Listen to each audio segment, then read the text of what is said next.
Bonjour, il y a donc quelques semaines, j'ai décidé d'apporter mon aide aux gens, à ceux qui en avaient besoin. Et quels sont ces gens? Eh bien, ce sont les personnes qui, tout comme moi, il y a 2 ans en arrière, vivent une situation très compliquée, très difficile, où du jour au lendemain, tout semble s'écrouler, tout semble disparaître, la vie qu'on avait semblait stable, et puis tout d'un coup, tout s'écroule. Et on ne sait pas trop comment se relever de ça. C'est très difficile. On se lève le matin, on n'est pas bien jusqu'au soir et la vie n'a plus de sens. Ça, c'est peut-être les premières personnes que je pourrais aider en priorité. Et puis ensuite, il y a aussi les personnes qui cherchent un sens à leur vie. Alors leur vie ne va pas forcément mal, mais elles sentent qu'il y a quelque chose qui manque, il y a des informations qui leur manquent et elles aimeraient bien disposer de ces informations pour savoir un peu mieux dans quelle direction elles ont envie d'aller.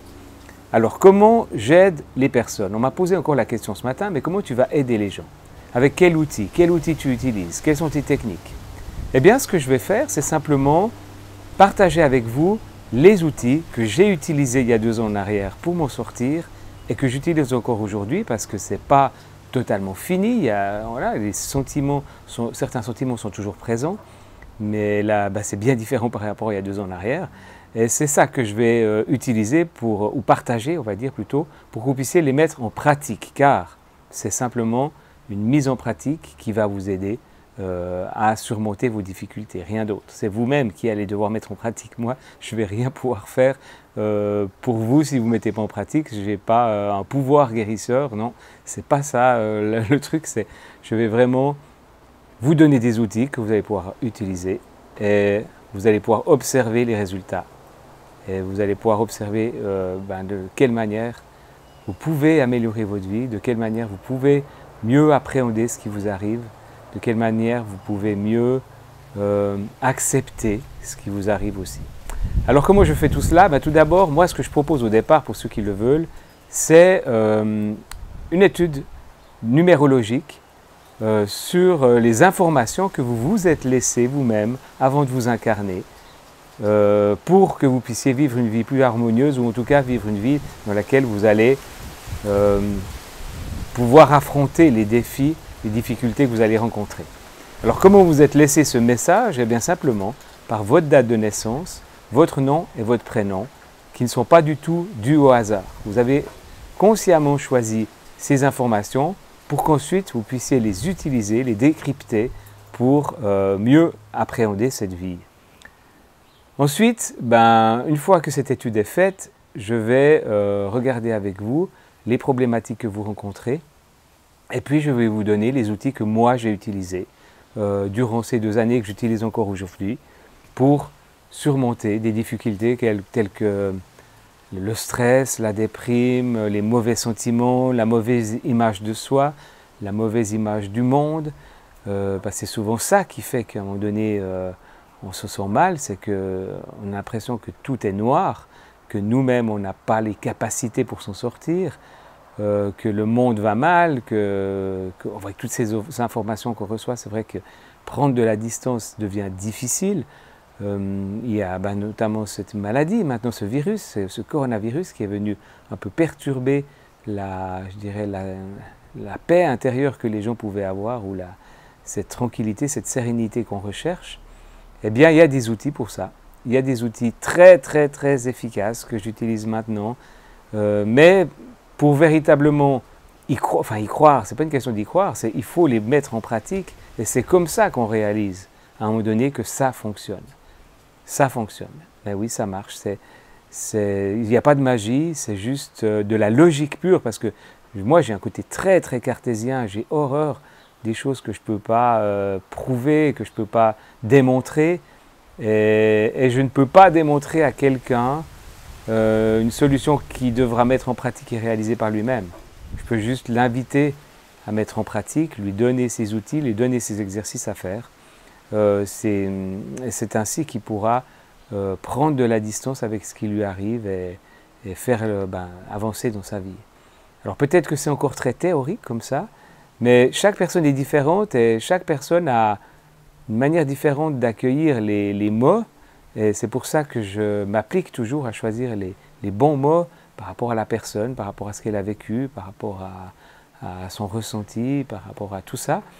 Et je m'implique donc personnellement voilà, j'essaie de donner ma vision par rapport à sa situation, mais après la personne elle doit un peu décrypter, c'est trouver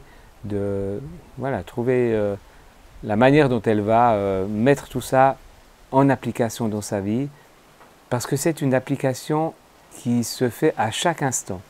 C'est pas un exercice à faire le soir en rentrant, ça dure 1 heure, puis après on a fini, puis on retrouve ses vieilles habitudes. Non, parce que comme ça ne marche pas. Les comportements qu'on adopte sont souvent la cause de nos problèmes. La manière dont on perçoit le monde, c'est souvent là que ça pioche, c'est-à-dire qu'on n'a pas cette vision, cette capacité de voir que la manière dont on réagit est la cause du problème et pas forcément... la cause du problème n'est pas forcément à l'extérieur, elle est dans la manière dont on réagit. Les événements arrivent, il y a plein de choses qui peuvent arriver, on peut voilà, perdre son travail, on peut tomber malade, on peut perdre quelqu'un de cher. Tout ça, ça arrive à tout le monde, ça peut arriver à tout le monde. Maintenant, la manière de réagir, la manière d'affronter ça, alors ça c'est différent à chacun, c'est un choix. Des choix que l'on fait dans la vie, ces choix sont de quelle manière je vais utiliser mes ressources pour affronter ça. Est-ce que je vais combattre? Est-ce que je vais me plaindre? Est-ce que je vais me victimiser par rapport à tout ce qui m'arrive en disant mais je n'y peux rien, je ne peux rien y faire et tout ça, ça m'arrive et ce n'est pas de ma faute et c'est la responsabilité du monde et moi je ne peux rien faire face à ça? Ou est-ce que je fais un choix en disant ok ça m'arrive, maintenant quel est le choix que j'ai par rapport à cette situation? Est-ce que je peux l'accepter déjà? Est-ce que je peux voir comment je la ressens? Est-ce que je ressens? Est-ce que je vais le fuir? Ou est-ce que je vais aussi l'accueillir en simplement le laissant être tel qu'il est? Voilà, toutes des questions qui se posent au moment où la vie devient très difficile. Car, juste pour raconter un peu mon histoire, au moment où les difficultés ont commencé à arriver, c'est une période où voilà, on vieillit, on a des moments où il y a des remises en question, la vie change, et plus on approche, je pense, de la mort, plus on se pose des questions en se disant mais est-ce que j'ai réussi ma vie? Est-ce que j'ai fait les bonnes choses? Et puis maintenant, qu'est-ce qui me reste à vivre? Est-ce que la vie en vaut encore la peine? Voilà, il y a plein de questions qui peuvent se poser. Et puis, si on se les pose trop et si on commence à voir le monde peut-être d'une manière un peu triste, un peu déprimante, eh bien, le corps va commencer à réagir aussi. Parce qu'on crée de mauvais sentiments, on crée de mauvaises pensées, et le corps va manifester ça. On sait que quand on a peur, eh bien, il y a des manifestations physiques dans le corps qui peuvent être assez violentes, mais généralement elles durent très peu. Mais dans un état d'angoisse généralisé qui dure du matin au soir, eh bien, le corps il ramasse, il souffre et la douleur est très très intense. Et c'est ça qui est difficile à accepter, à percevoir. Et généralement quand on est pris dans l'émotion, on sait qu'il y a une partie du cerveau qui est celle de la capacité à réfléchir, à analyser, à être lucide. Et bien, cette partie se déconnecte pour pouvoir utiliser les ressources, pour pouvoir faire face à ces émotions. Mais vu qu'on n'est plus capable véritablement de voir les choses telles qu'elles sont, on est pris dans une espèce de film d'horreur, de film dramatique, et l'intensité des émotions dans le corps sont tellement fortes qu'il n'y a plus la capacité de rebondir et d'être positif. C'est très difficile d'être positif quand vous avez mal tout le temps et quand vous avez ces pressions dans le ventre, dans l'estomac, dans la gorge. C'est quelque chose de très très intense à vivre. Et comment l'accepter? Et en plus on voit tout en noir, on a l'impression que ça ne va jamais partir et on veut que ça parte parce que c'est trop insupportable, c'est trop douloureux, on veut que ça s'en aille. Et plus on veut que ça s'en aille, plus ça reste, plus ça s'amplifie, plus on met son attention dessus, plus ça reste et plus ça s'amplifie. Donc voilà, ça c'est une des problématiques qu'on a lorsque notre vie bascule dans la peur, dans l'anxiété. Moi, c'est des outils que je vous propose pour faire face à ça et les dissoudre, sans forcément vouloir que ça disparaisse, mais vous verrez, c'est des techniques qui fonctionnent. J'en ai essayé plein, hein, J'ai aussi dû à un moment donné faire appel à des spécialistes, la médecine, bien entendu la psychologie est quelque chose aussi intéressant à observer ou à comprendre quand on est dans ces situations-là, mais c'est parfois pas toujours la solution la plus rapide. Au départ, il faut, je pense, si vraiment on est vraiment très mal, les médicaments, c'est presque indispensable, parce que la douleur est tellement forte que si on ne la diminue pas temporairement avec des médicaments, c'est très très compliqué. Donc, prendre soin de son corps, ça c'est important, de prendre soin de son corps. On en parle aujourd'hui beaucoup, la nourriture, tout ça, ce sont des choses importantes, mais il y a quelque chose au départ qui fait qu'on est dans cette situation-là, qu'on mange mal, qu'on se nourrit mal, on essaye d'obtenir des plaisirs avec des aliments qui sont certes qui font du bien sur le moment, mais qui à long terme sont pas tout à fait bons, surtout quand on en abuse. Donc la nourriture, c'est quelque chose aussi d'important. Et puis la manière de penser. La manière de penser, de voir le monde, et comment on peut changer sa manière de penser si elle nous fait du mal. Eh bien déjà, en comprenant pourquoi on est là. Et c'est pour ça que j'utilise la numérologie au départ, c'est que c'est vraiment un outil très très intelligent. Il ne vous dit pas comment vous devez vivre ou qu'est-ce que vous devez faire.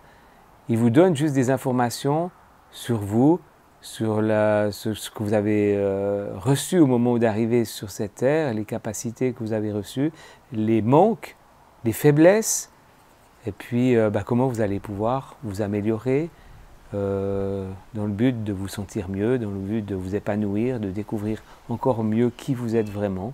Il n'y a pas de compétition, aucune compétition là-dedans, non. C'est juste une compétition peut-être avec soi-même en disant ok, aujourd'hui je suis dans cette situation, j'aimerais aller mieux demain. C'est une comparaison, on va dire, c'est pas une compétition, mais voilà. Donc j'espère que cette petite vidéo vous aide à mieux comprendre ce que je peux vous apporter, l'aide que je peux vous apporter, sachant qu'une aide c'est juste un accompagnement pendant une période pour que vous puissiez de manière autonome aller mieux. Pour que vous puissiez avancer dans votre vie et retrouver la joie, retrouver la paix, retrouver un peu plus de sérénité face aux événements de ce monde.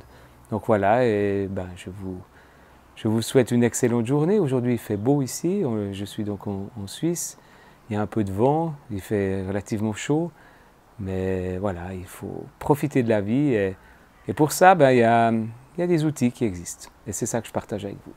Alors je vous dis à très bientôt et à votre disposition. Merci, au revoir.